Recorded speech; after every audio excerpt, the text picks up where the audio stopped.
Assalamualaikum warahmatullahi wabarakatuh. Perkenalkan, saya Nur Padiah dengan NIM 2212113 dari jurusan Pendidikan Agama Islam kelas 4A. Baiklah, di sini saya akan menjelaskan tentang pengembangan kurikulum. Yang pertama ada definisi pengembangan kurikulum. Yang kedua ada peranan pengembangan kurikulum. Yang ketiga proses pengembangan kurikulum. Dan yang keempat adalah faktor-faktor pengembangan. Menurut Sutherland, pengembangan kurikulum adalah proses perencanaan dan penyusunan kurikulum oleh pengembangan kurikulum. Dan sedangkan menurut Nana Saudi, pengembangan kurikulum adalah proses perencanaan dan penyusunan kurikulum oleh pengembang kurikulum. Dan kegiatan dilakukan agar kurikulum yang dihasilkan dapat menjadi bahan siar dan acuan yang digunakan untuk mencapai tujuan pendidikan.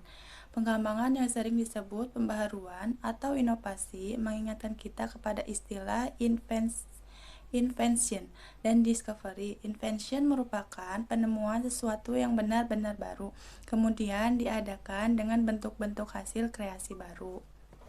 Dalam kaitan ini, Ibrahim yang dikutip oleh Nasution meriwayatkan bahwa inovasi adalah penemuan yang dapat berupa suatu ide, barang, kejadian, metode yang diamati sebagai sesuatu benda yang sebenarnya telah ada tetapi semula belum diketahui orang.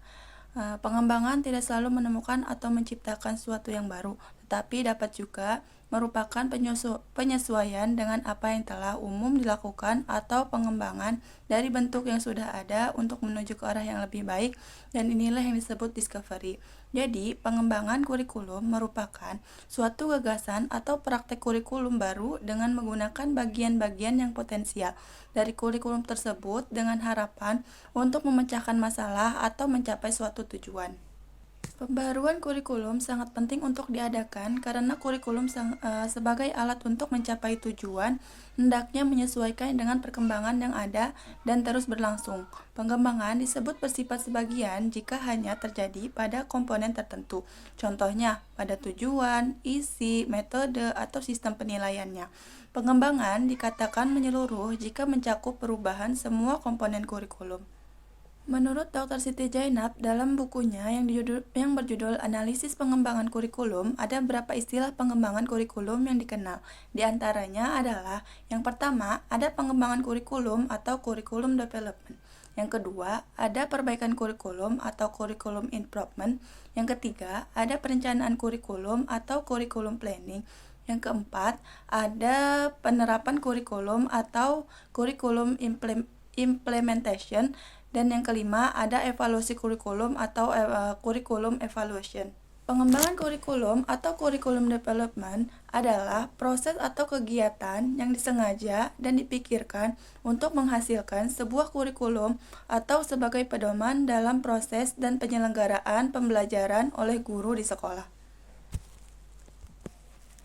Pengembangan kurikulum dan perbaikan kurikulum merupakan istilah yang mirip tetapi tidak sama. Pengembangan kurikulum merupakan istilah yang lebih komprehensif. Di dalamnya termasuk perencanaan, penerapan, dan evaluasi dan berimplikasi pada perubahan dan perbaikan. Sedangkan perbaikan kurikulum sering bersinonim dengan pengembangan kurikulum itu sendiri. Walaupun beberapa kasus perubahan dipandang sebagai hasil dari pengembangan, perencanaan kurikulum adalah fase preliminar dari pengembangan kurikulum. Pekerja kurikulum yaitu membuat keputusan dan bereaksi untuk menetapkan rencana yang akan dilaksanakan oleh guru dan siswa. Jadi, pada hakikatnya, pengembangan kurikulum adalah proses penyusunan rencana tentang isi dan bahan pelajaran yang harus dipelajari serta bagaimana cara mempelajarinya. Selanjutnya ada peranan pengembangan kurikulum. Otonomi daerah memberikan peluang kepada banyak pihak-pihak yang terkait dengan dunia persekolahan untuk dapat memberikan kontribusi yang lebih sehingga dapat mencerdaskan anak bangsa. Sebagai salah satu komponen dalam sistem pendidikan, paling tidak kurikulum memiliki 3 peran, yaitu peran konservatif, peranan kreatif, serta peran kritis dan evaluatif. Yang pertama ada peran konservatif. Peran konservatif, salah satu tugas dan tanggung jawab sekolah sebagai suatu lembaga pendidikan adalah mewariskan nilai-nilai dan budaya masyarakat kepada generasi muda, yakni siswa. Siswa perlu memahami dan menyadari norma-norma dan pandangan hidup masyarakat, sehingga ketika mereka kembali ke masyarakat, mereka dapat menjunjung tinggi dan berperilaku baik sesuai dengan norma-norma tersebut. Peran konservatif kurikulum adalah melestarikan berbagai nilai budaya sebagai warisan masa lalu, dikaitkan dengan era globalisasi sebagai akibat kemajuan ilmu pengetahuan dan teknologi yang memungkinkan mudahnya pengaruh budaya asing menggerogoti budaya lokal, maka peran konservatif dalam kurikulum memiliki arti yang sangat penting. Melalui peran konservatifnya, kurikulum berperan dalam menangkal berbagai pengaruh yang dapat merusak nilai-nilai luhur masyarakat, sehingga identitas masyarakat akan terpelihara dengan baik. Nah, yang kedua ada peran kreatif. Ternyata tugas dan tanggung jawab sekolah tidak hanya sebatas mewariskan nilai-nilai lama. Sekolah memiliki tanggung jawab dalam mengembangkan hal-hal baru sesuai dengan tuntutan zaman.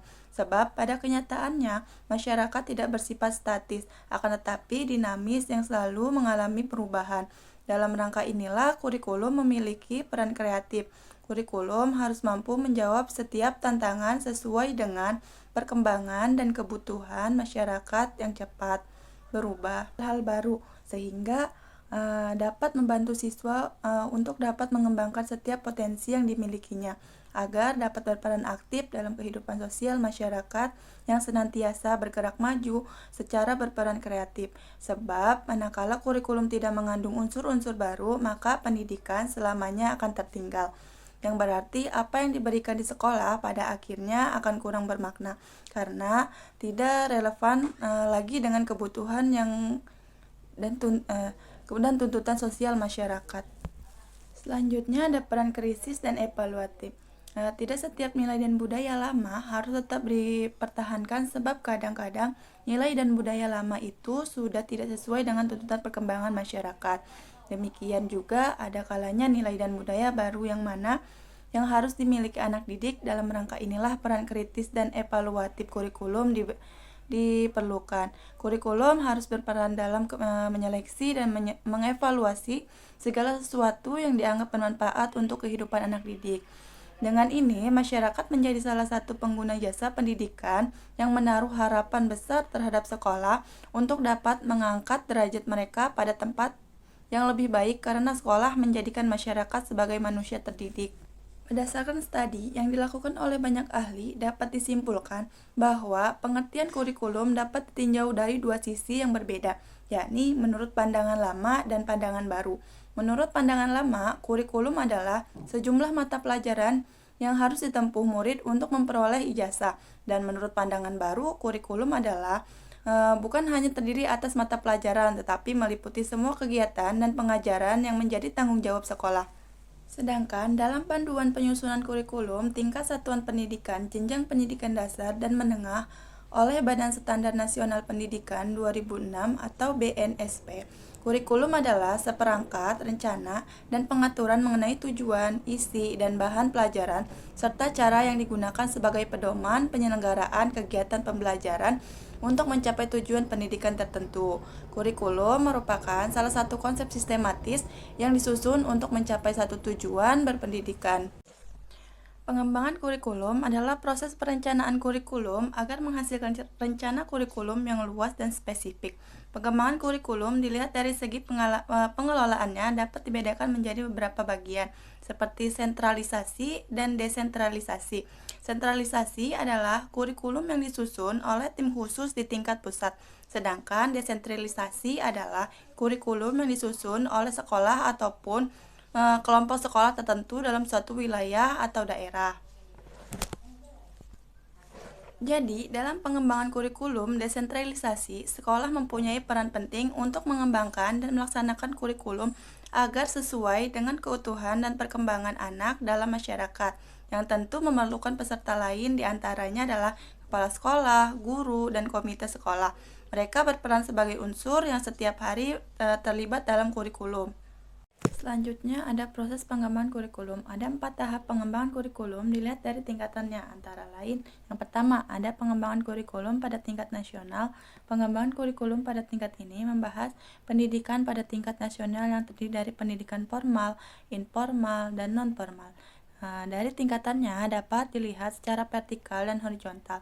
Secara vertikal, pengembangan kurikulum dilakukan berdasarkan tingkatan pendidikan dari yang terendah sampai ke tinggi. Sedangkan secara horizontal, pengembangan kurikulum berdasarkan pendidikan yang sederajat seperti contohnya SD, MI, dan program paket A.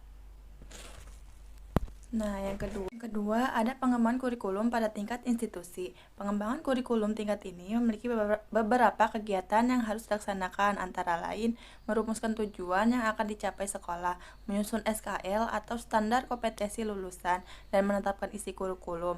Secara keseluruhan, standar kompetensi lulusan berupa rumusan kompetensi pengetahuan, keterampilan, dan sikap yang harus dicapai oleh siswa setelah mengikuti pembelajaran pada lembaga pendidikan. SKL tersebut dirumuskan sesuai dengan jenis dan tingkatannya.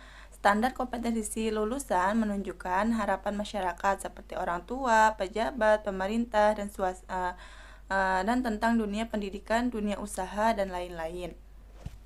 Selanjutnya, yang ketiga ada pengembangan kurikulum pada tingkat mata pelajaran. Silabus merupakan bentuk pengembangan kurikulum pada tingkat mata pelajaran. Silabus yang terdiri dari kompetensi inti, kompetensi dasar, materi pokok, kegiatan pembelajaran, indikator pencapaian, bentuk penilaian, dan alokasi waktu disusun pada setiap semester. Selanjutnya, yang keempat ada pengembangan kurikulum pada tingkat pembelajaran di kelas. Pada tingkat pembelajaran di kelas, pengembangan kurikulum dilakukan dalam bentuk susunan RPP atau rencana pelaksanaan pendidikan yang dirancang oleh masing-masing guru.